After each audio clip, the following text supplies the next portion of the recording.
Bonjour tout le monde, bienvenue aux rencontres de philosophie réflexive et existentielle avec Mathieu Martel, directement du Loft du philosophe de Montréal. Nous sommes samedi le 26 décembre, il est 13 heures. Bienvenue à tous et à toutes. Aujourd'hui, nous allons nous entretenir de la transformation de soi ou comme sous-titre le grand tournant.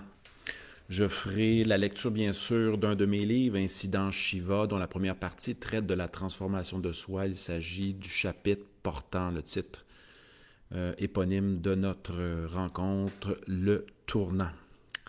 Je vous salue tous et toutes en ce lendemain de Noël. Nous avons eu une petite rencontre hier concernant nos prises de conscience pour l'année 2020 et nos intentions, la clarification de nos intentions pour 2021. N'oubliez pas que demain, c'est la grande rencontre. Alors demain, il y aura un tirage de 6 volumes. Donc, chacun de mes ouvrages sera tiré au hasard. Je vous invite à participer. Je vais vous octroyer un numéro dès le début de la rencontre et je procéderai de manière aléatoire à 6 tirages. Vous allez pouvoir recevoir le 10 livres dédicacé si le sort tombe sur vous. Donc, vous avez 6 chances de gagner demain. Donc, j'en profite pour saluer Isabelle de Laval, Mylène, Isabelle de Québec, Vanda, Faisal de Tunisie qui est toujours avec nous, François de Québec. Salutations à tous et à toutes. En petite rencontre aujourd'hui, je me suis réveillé, j'avais le goût de faire une petite rencontre dès ce matin sur la notion de transformation de soi ou comme sous-titre Le Tournant. Je vais lire des extraits de mon livre ici. Oups. Incidence Shiva qui sera en tirage pour le tirage demain aussi également. Bien sûr. Alors le terme est un terme assez complexe, vaste. Nous allons réfléchir sur le sens des termes. Je vais vous demander aussi que signifie la transformation pour vous. Qu'est-ce qui se transforme en vous? Pourquoi voulons-nous nous transformer? Avons-nous à nous transformer, à désirer le changement? Transformer, qu'est-ce que cela veut dire? Est-ce que ça veut dire changer de forme? Est-ce que cela veut dire s'augmenter au niveau de notre essence, de notre puissance d'exister? Est-ce que ça veut dire évoluer? Voilà. Donc, salutations à toutes et à tous. Joyeux Noël tout le monde. Samedi 26 décembre, 13 heures. Donc, je n'ai presque plus la notion du temps parce que j'ai fait à peu près cette semaine 8 rencontres sur 7. Donc, demain, vous irez voir ça dans la section vidéo. Il y a aussi, j'ai fait un petit vidéo de 5 minutes tantôt pour présenter les événements du mois de décembre et du mois de janvier. Donc, pour ceux qui veulent en savoir plus, allez voir ce petit vidéo qui restera affiché en haut de ma page professionnelle Mathieu Martel, philosophe. Donc, avec vous, vous pouvez me dire un petit bonjour si vous êtes présent. Et voilà, salutations à tous et à toutes. Bonne rencontre sur la transformation de soi. Alors, nous allons commencer d'abord par nous demander pourquoi cette question, pourquoi nous posons-nous cette question de la transformation de soi? Que, que voulons-nous changer en nous-mêmes? La transformation, si on remonte au sens étymologique, ramène à la métamorphose, aller au-delà d'une certaine forme, passer d'une forme à une autre, se transformer. Trans, c'est un mouvement de changement, changement de forme. Pourquoi voulons-nous nous transformer? Première question. Pourquoi cette question-là est importante pour nous aujourd'hui? Est-ce que vous souhaitez le contraire de la transformation, c'est-à-dire de rester comme vous êtes le plus possible? De bien définir vos caractéristiques fondamentales dans la perspective d'une réflexion de l'identité. On sait qu'il y a beaucoup de réflexions philosophiques autour du terme de l'identité aujourd'hui. On pense que dans une certaine approche que l'identité, c'est se définir le plus précisément possible à partir de catégories variées. Donc, on a des exemples, par exemple, on s'identifie, on peut s'identifier à nos études, à notre niveau d'études, à notre orientation sexuelle, à notre identité de genre pour certains, à notre appartenance ethnique, à notre rôle social aussi. Donc, je vous pose la question, qu'est-ce que c'est que se transformer? Pourquoi avons-nous besoin de nous transformer? Qu'est-ce qui nous a amené à nous poser cette question-là? Et en sous-titre, ma réflexion porte sur le tournant. Je vais vous lire des passages de comment procéder à un certain tournant dans notre vie. Puis je vais exprimer mes pensées sur la notion de tournant. Donc, Mylène nous dit que la transformation, c'est d'exploiter ce qui est déjà à l'intérieur de nous. Donc, est-ce que tu parles de nos capacités? Parce que souvent on définit chez Spinoza l'être humain comme conscience, désir et conscience, mais conscience aussi de nos capacités que nous voulons améliorer. Donc tu apportes deux idées. L'exploitation, qu'est-ce que ça veut dire? D'exploiter ce qui est en nous. Donc toi tu le vois dans le sens de briller, donc d'affirmer, de s'exprimer au niveau de nos capacités, d'exercer nos capacités. Alors, merci d'être là, les amis, dans cette rencontre toujours impromptue, à l'improviste, directement du loft du philosophe de Montréal, Mathieu Martel, avec vous. Nous allons réfléchir aujourd'hui sur la transformation de soi. Je vais faire des références notamment aux trois métamorphoses, un texte qui est à lire de Nietzsche qui parle des trois métamorphoses de l'esprit, que je vais vous parler de ces trois métamorphoses en fin de rencontre. Fessel nous dit « Nous voulons nous transformer pour changer les résultats de nos actions. » Donc, nous ne sommes peut-être pas contents des résultats, des effets que nous engendrons au niveau de nos actions, nos relations. Donc, nous sommes mécontents des résultats. Donc, en se transformant, on pense avoir des résultats différents au niveau des effets que nous créons ou des conséquences que nous engendrons. Christine nous dit « La nature se transforme par elle-même incessamment à chaque saison. » Donc, on a vraiment même les cycles des saisons. Donc, la nature est transformation par elle-même. Le jour et la nuit sont des cycles de transformation. Le cycle de la vie, on parle du bébé naissant jusqu'au vieillard. Donc, de la naissance jusqu'à la mort, il y a transformation.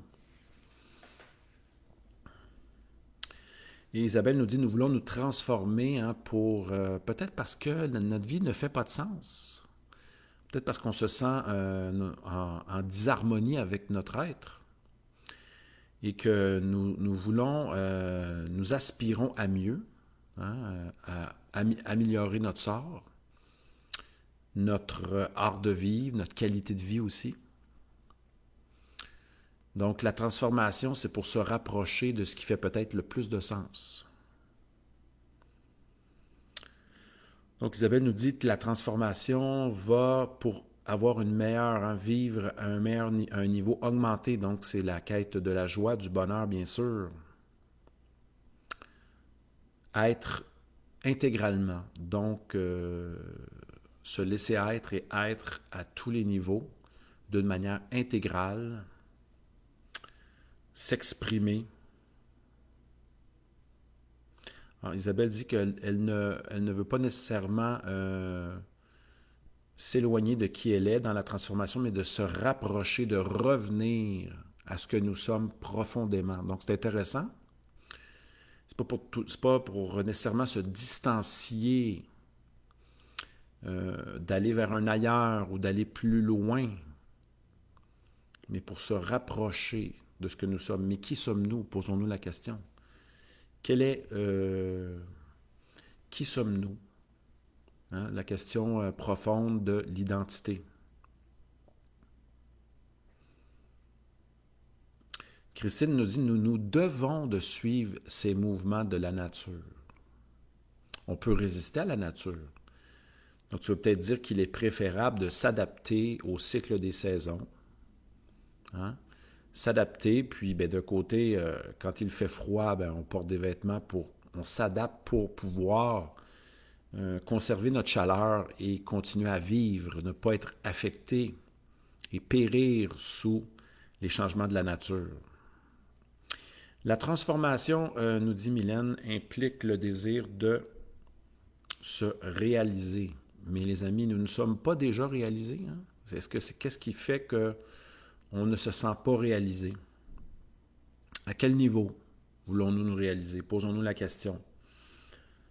Est-ce que c'est au niveau de notre identité métaphysique, au niveau de notre profession, d'être davantage ancré dans la pratique de notre domaine? De quoi parlons-nous par réalisation?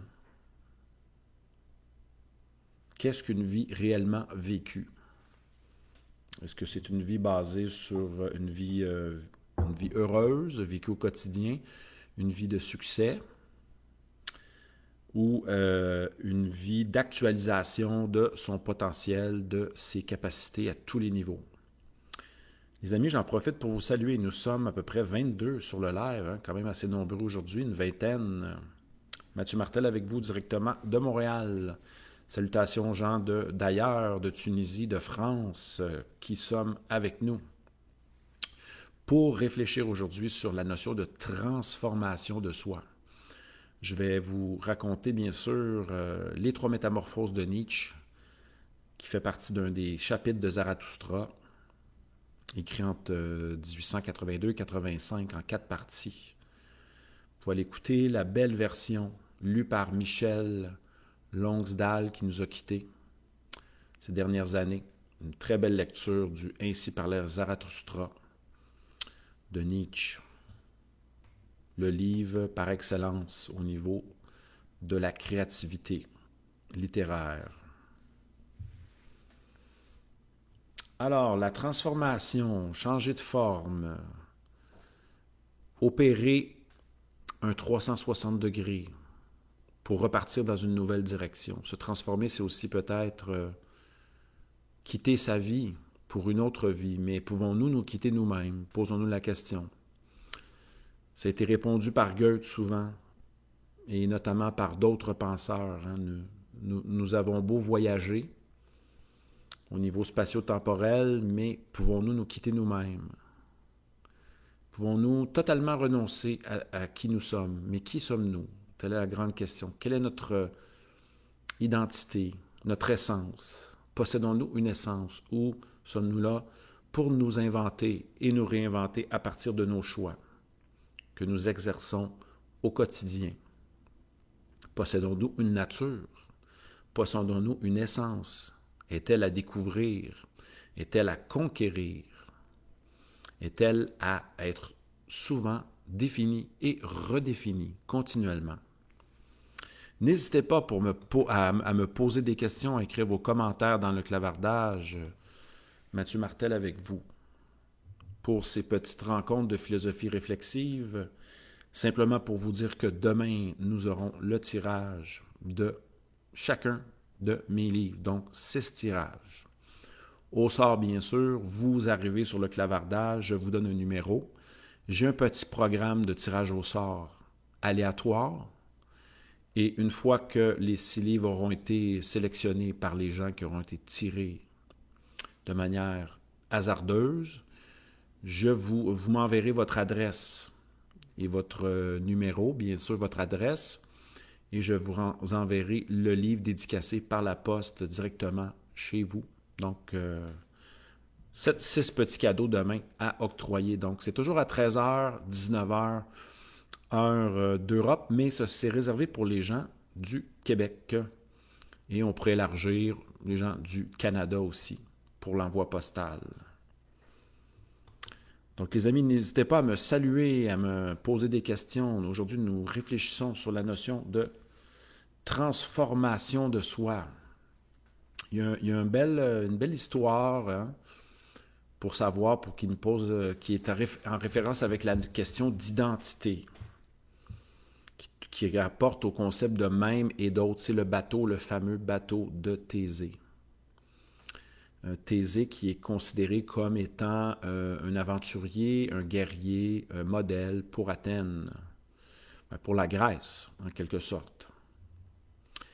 Et on sait qu'à la mort de Socrate, avant que Socrate ne soit condamné, boive la ciguë, etc., Socrate, nous dit Platon, dans le Criton, attend que le bateau de Thésée fasse l'aller-retour entre Athènes et Délos. C'est ça, entre Athènes et peut-être Delphes ou Délos, je ne me rappelle plus, désolé. Il doit attendre 30 jours avant que Socrate ne soit exécuté. Et ce fameux bateau de Thésée-là a servi pour des réflexions métaphysiques, à savoir si au bateau original de Thésée, nous lui changeons les planches, nous le repeinturons, nous changeons le mât, s'agit-il du même bateau? Hein? Si on opère des modifications sur nous-mêmes, en nous-mêmes, sommes-nous le même qu'avant? Ou sommes-nous totalement différents ou légèrement différents? Donc, ça a un peu un rapport avec la notion de la question du jour. Qu'est-ce que se transformer? Qu'est-ce qu'on entend par la transformation? Et pourquoi voulons-nous nous transformer? Est-ce que c'est parce que notre vie est misérable? Parce que nous aspirons à plus, à améliorer notre sort, à être davantage en harmonie avec nos pensées, avec nos aspirations? Hein? Pourquoi avons-nous le besoin de changer, de nous transformer? Oui, Fessel, en effet, 360, c'est revenir au même point de départ, bien sûr. Mais est-ce qu'à travers ce 360 degrés sur soi-même, au niveau vertical du monde, au niveau de la pensée, de la remise en question, peut-être que nous avons changé, même si au niveau spatio-temporel, nous avons fait un 360. Je vais aller avec les commentaires. Petit commentaire. Michel nous dit qu'il est important de se transformer pour sortir de l'hypnose du moi. Mais qu'est-ce que le moi? Que veut le moi? À quoi identifie-t-on le moi? Donc, sortir de l'hypnose du moi, le moi qui, peut-être c'est l'identification. On s'identifie à notre âge, à notre sexe, à notre ville, à nos études, à notre éducation, à la morale sociale, etc. Et comment fait-on pour ne plus s'identifier? Y a-t-il une perspective à adopter? Souvent, on s'identifie à nos problèmes, à nos troubles, à notre enfance, à nos difficultés. Et pour se transformer, faut-il adopter un autre point de vue sur ses pensées, ce vécu? Donc, salutations à... Je vais faire une salutation globale, les amis. Salutations à Isabelle. Isabelle de Laval, de Québec, Mylène, Vanda, Fessel, François de Québec, Christine de Montréal, Doris de Boucherville, Micheline de Montréal, Nicole de Québec, Fessel de Tunisie et compagnie, Michel de Paris, que j'ai rencontré à Paris. Vous irez voir la photo sur ma page pro. Donc, intéressant. Donc, Christine nous dit que se transformer implique peut-être le fait de dire oui aux transformations qui surviennent dans notre vie, mais qu'est-ce qui fait qu'on peut dire qu'il y a transformation? Hein? Posez-vous la question, qu'est-ce qui fait qu'on est capable d'identifier une transformation chez quelqu'un? Quelles sont les conditions de possibilité de remarquer une transformation? Donc, Christine est plus dans une perspective d'acceptation des changements, des transformations. Donc, pas nécessairement dans une recherche de transformation.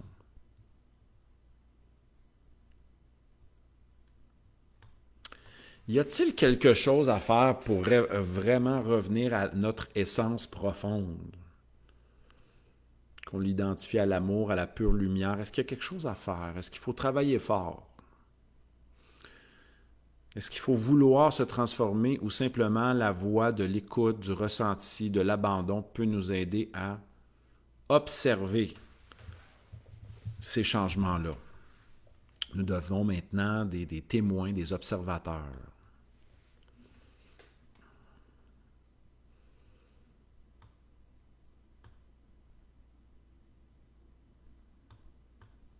Donc, Isabelle nous dit que la réelle transformation, c'est cesser de s'identifier à notre corps, à notre âge, à nos études.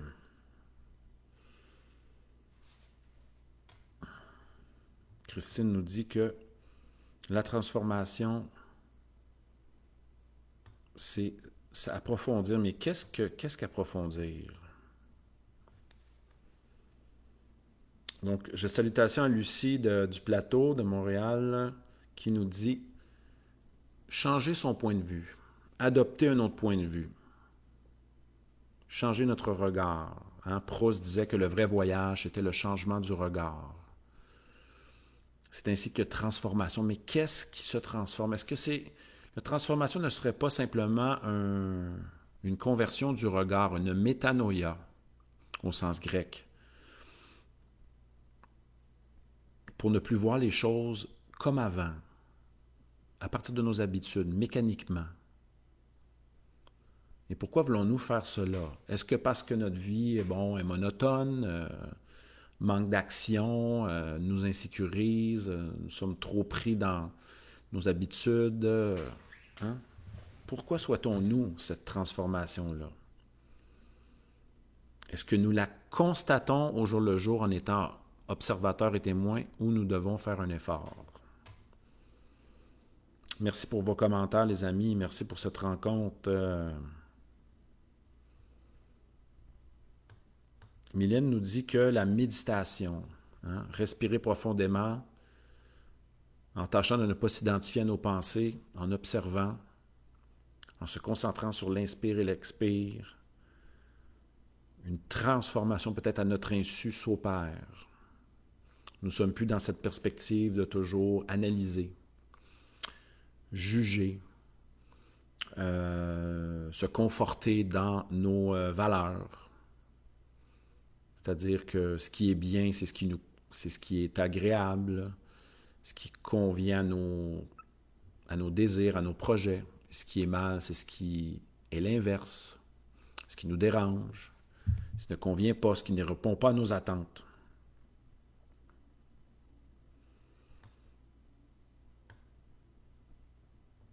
La transformation, nous dit Michel, c'est mourir à l'image que nous avons de nous-mêmes. Nous nourrissons, peut-être nous identifions à une certaine image de nous-mêmes. Préserver l'image. Vivre dans le monde des images. Merci pour vos commentaires, les amis. Donc, on voit que Mélanie est arrivée en retard aujourd'hui. On la salue. Micheline Perron, Michel de Paris nous dit, elle rejoint un peu Ciora dans son idéal exposé dans son fameux livre, premier livre sur les cimes du désespoir, écrit à l'âge de 22 ans, je crois. Il élabore un souhait dans ce livre, ce magnifique livre. Il dit que il a même souhaité être bouddhiste en quelque sorte dans sa vie, mais ça n'a pas fonctionné pour Sioran. Mais c'est-à-dire que Sioran a voulu... Il disait que l'ultime était de ne plus savoir. Être trop conscient, trop lucide, ça nous éloigne de la paix, de la béatitude. Ça rejoint peut-être un petit peu la position anglophone de « ignorance is bliss », l'ignorance est la félicité. Donc, vivre sans savoir, voilà d'accepter un peu un peu à la Clément Rosset, qui dit n'essayez pas de comprendre, n'essayez pas de tout saisir. Le réel est insaisissable par l'intellect, par la compréhension. Donc, je réfléchis là-dessus. Michel, vivre sans savoir, ça serait la réelle transformation. L'humain a besoin de savoir pour se sécuriser, bien sûr. Hein?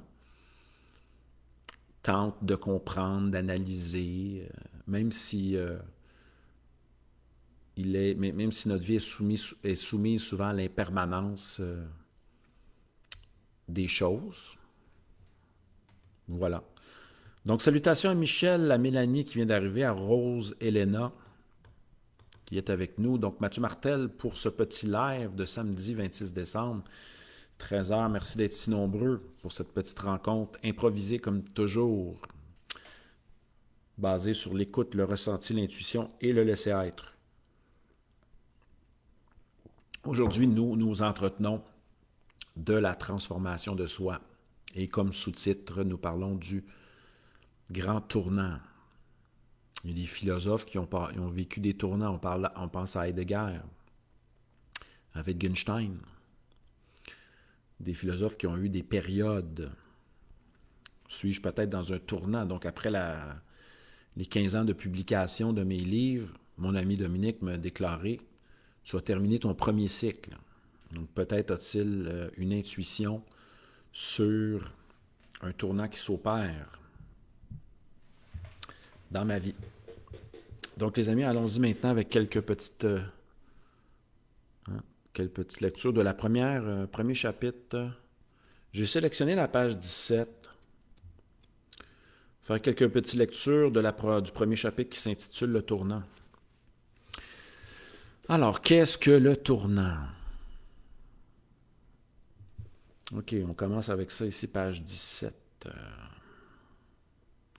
S'attendre ou être à son rendez-vous pour se rencontrer, mais différemment, autrement. Hein? Donc, un tournant, c'est se rencontrer différemment. Donc, connaître une partie de soi-même que nous n'avions pas connue.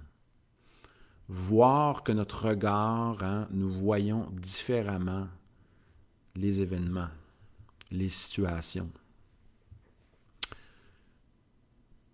Peut-être que par la non-résistance, notre regard peut changer.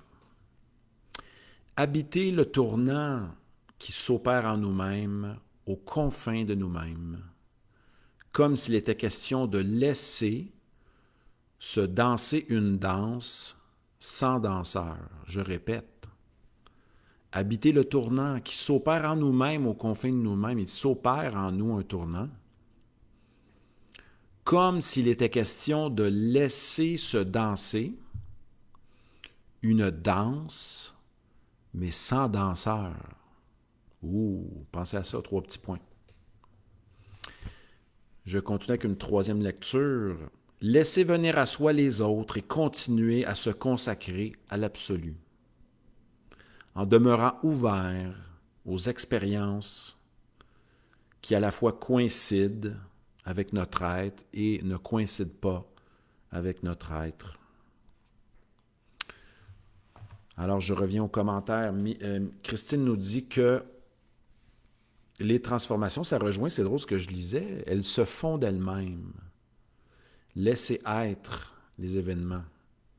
Mais souvent, nous voulons que les événements arrivent comme nous l'avons planifié, comme cela devrait arriver.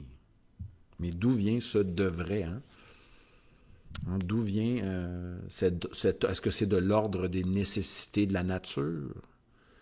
Est-ce que c'est basé sur un ordre supérieur au niveau moral? Est-ce que c'est basé sur comment nous voyons le monde? Hein? Ça devrait se passer de cette manière-là. L'inverse de ça, c'est peut-être l'abandon à ce qui est, en étant attentif, bien sûr, en ne se laissant pas détruire soi-même. Bien sûr qu'il faut persévérer dans son être, se préserver, prendre soin de soi.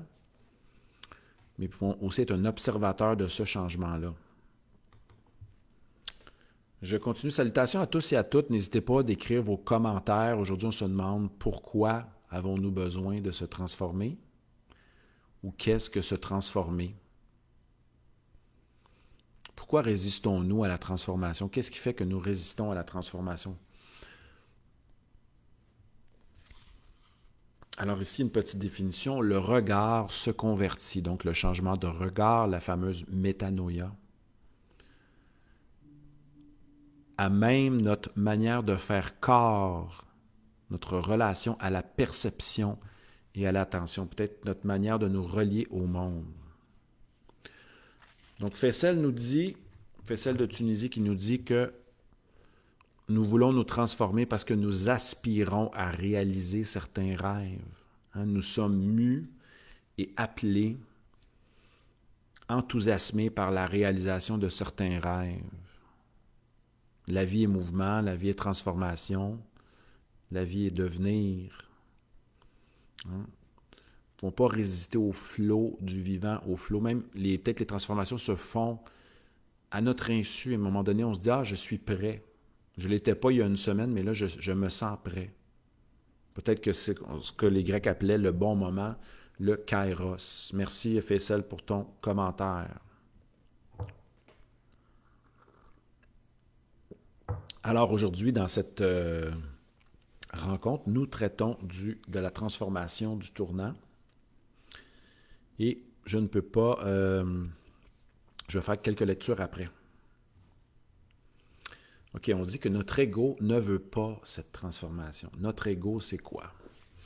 Non. Parce qu'il y a plusieurs. Il y a l'ego transcendantal dans la phénoménologie, l'observateur, le sujet pensant qui observe, qui est au-delà du moi empirique. Qu'est-ce qu'on entend?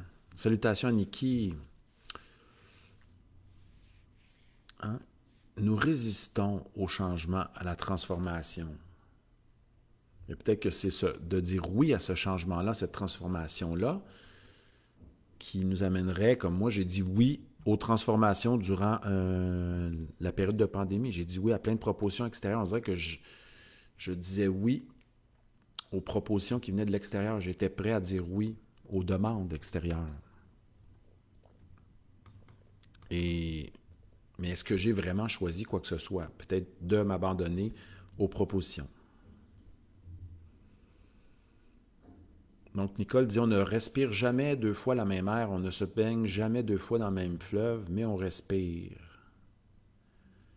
Il faut laisser les Rolling Stones, il y avait une chanson qui était « Time is on my side ». Le temps, mais c'est quoi le temps? C'est une bonne question. Peut-être c'est d'attendre finalement peut-être le bon moment au niveau du kairos. Donc, Michel nous dit que ce qui empêche la transformation, c'est l'ignorance. Mais l'ignorance de quoi? Et l'orgueil. On s'attache.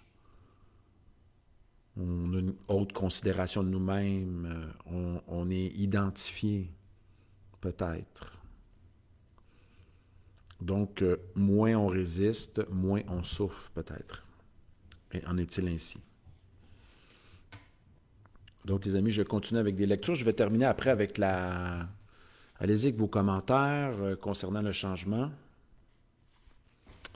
OK, page 18 de Incident Shiva sur le tournant.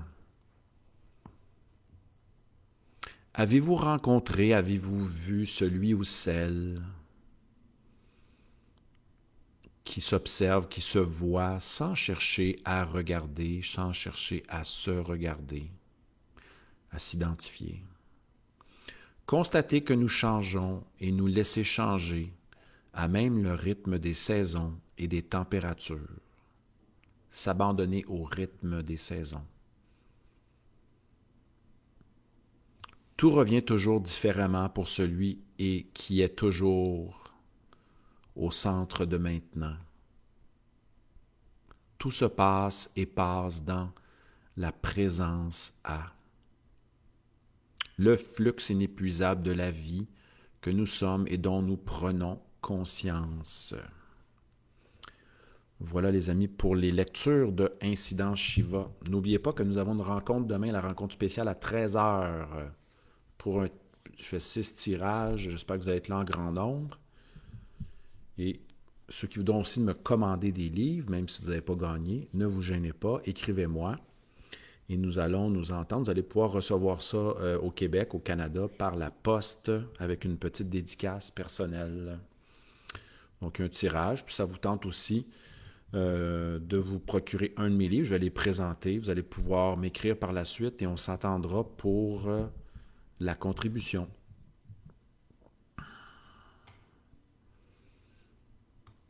Alors, les amis, Micheline dit que nous n'avons pas le choix de vivre la transformation, c'est une loi naturelle. Hein? Ne résistons pas aux changements. Ils sont naturels. Même si nous apprécions nos repères qui nous sécurisent. Alors maintenant, allons-y avec les 3 métamorphoses de Nietzsche. Nietzsche parle d'un certain processus de transformation, d'émancipation de l'individu. Il passe à travers, il dit, laissez-moi vous parler des 3 métamorphoses de l'esprit. OK? Mais qu'est-ce que l'esprit pour Nietzsche? On pourrait faire un essai, une thèse là-dessus. Que signifie l'esprit? Pour Nietzsche, l'individu est un soi. Ça implique l'imagination, les pulsions, les désirs, la raison, qui est un élément du soi. Le soi, c'est le devenir de l'être, de nos capacités qui veulent se dépasser elles-mêmes, s'augmenter, créer au-delà de nous-mêmes. Il en parle à la fin des métamorphoses, hein, où voilà, de créer, ou de pas des métamorphoses, mais des contenteurs du corps, ou du chapitre qui parle de la vertu. Donc, vouloir se dépasser soi-même, créer au-delà de soi-même, au-delà des valeurs actuelles. OK? Donc, le premier élément, au début, l'esprit est comme un chameau. Le chameau est docile, il obéit, il est respectueux envers l'autorité, il aime porter de lourdes charges. Il dit oui à ce qu'on lui demande. Donc, on peut associer ça à l'individu qui travaille, à l'individu qui étudie, qui est dans un processus d'apprentissage. Il est capable de porter de lourdes charges sur son dos, sans nécessairement de se poser de questions. C'est une forme de oui, de la passivité. C'est une première étape de la vie pour Nietzsche. Ensuite, on dit que le chameau se promène dans le désert et qu'il va se transformer en lion. Le lion est le symbole de la volonté. Et là, il rencontre dans le désert, il y a comme une forme de solitude. Hein? Une fois qu'il est bien chargé, le chameau avance, mais il devient solitude dans le désert. Et là, il y a une transformation qui se passe. On devient lion. Donc, la solitude peut-être représente le temps passé avec soi, le temps de reconnecter avec son instinct, ses désirs individuels. Donc, le lion veut être maître de son désert. Il veut conquérir sa liberté. Le lion déclare « Je veux ». Si le chameau disait oui passivement à ce qu'on lui demandait, le lion est celui qui déclare « Je veux ». Conquérir, c'est un peu le guerrier. Oui, j'ai une volonté, je suis volonté, je l'assume, je veux conquérir mon désert. Et le lion est capable de dire non aussi. Une forme d'agressivité, capable d'être critique en refusant ce qui ne convient pas à sa volonté. Donc, une forme de révolte face à l'aspect passif du chameau. Ensuite, Nietzsche nous dit que le lion, cependant, le lion ne peut pas créer grand-chose. Le lion se frotte, bien sûr, j'avais oublié de le dire, se frotte au grand dragon, qui représente les valeurs de tous les temps. Je suis toutes les valeurs de ces milliers d'années, de ce passé. J'incarne les valeurs, qui nous dit, tu dois obéir à ce que je te propose. Qu'on pense aux idéologies, aux politiques, à tout ce qui est transmis à travers les idées nouvelles, les idées actuelles. Mais le dragon est plus englobant. Il dit, tu n'as pas besoin de vouloir, tu n'as qu'à prendre ce que je t'offre. Tu n'as qu'à obéir, mais le lion n'en a rien à cirer d'obéir, car il n'est pas passif. Il est actif et critique. Il a une agressivité en lui qui est une agressivité saine, car il veut préserver son être, le vouloir de son être. Mais le lion est insuffisant car il ne peut pas créer. Et c'est là qu'il y a une transformation du lion vers l'enfant. Donc, l'enfant est le summum pour Nietzsche au sens où l'enfant, l'être éveillé pour Nietzsche, c'est l'individu conscient, mais qui est en contact avec l'aspect créatif de l'enfant. Il nous dit dans les 3 métamorphoses, l'enfant est innocence et oubli. Il est par-delà le bien et le mal. Il se blesse, il pleure, spontanément, après, il recommence à jouer. Capable d'oublier. Il veut son propre monde. Il dit oui à ses propres élans, à sa propre volonté. Il peut aussi être créatif, inventif, imaginatif. L'enfant veut son propre monde comme le Créateur. Il vous présente son propre monde à travers ses créations artistiques. Il quitte le monde de la loi générale, le monde de l'obéissance. Il dit oui, le oui sacré. Si le lion dit le oui sacré à sa volonté, lui dit le oui sacré à sa création. Il dit, il est innocence et oubli. Il est un oui sacré. Il veut sa propre volonté, son propre monde. Donc, le summum pour Nietzsche, la transformation dans le processus d'individuation, c'est le créateur de son propre monde, d'un monde qui est différent, qui a une vision, qui propose un regard neuf et différent sur le monde. Donc, lui, voilà les 3 cycles. Vous pouvez le relire, les 3 métamorphoses. Trouvez l'audio même en ligne. Lu par Michel Longsdal, c'est encore plus beau. Allez lire les 3 métamorphoses tirées du Zarathustra de Nietzsche, un très beau texte que je vous suggère. Sur ce, les amis, je vous remercie d'avoir été présent dans ce petit live du samedi, 26 décembre. Nous nous retrouverons demain à 13h le 27 décembre pour le tirage de mes livres que je présenterai d'abord. Je vous accueillerai bien sûr au début en vous donnant un petit chiffre pour participer à ce tirage fait de manière aléatoire. Alors, merci à tous et à toutes d'avoir été là pour cette belle rencontre du samedi. C'est lumineux. Au plaisir de vous revoir bientôt. On était un bon groupe aujourd'hui. Tous mes vidéos sont titrées, disponibles sur ma page Mathieu Martel Philosophe et tous mes événements aussi. Les événements qui ne bougent pas habituellement durant le mois de mars. Vous pouvez aller les apprécier si ça vous intéresse. Merci pour cette rencontre. Merci de m'avoir donné cette occasion de m'exprimer, de réfléchir avec vous. Salutations, à bientôt, à demain. Demain, 13h, nous allons nous revoir. Merci, au revoir, prenez soin de vous. En cette belle journée du 26, allez faire une belle promenade, prenez un café à l'extérieur. À bientôt. Bye bye.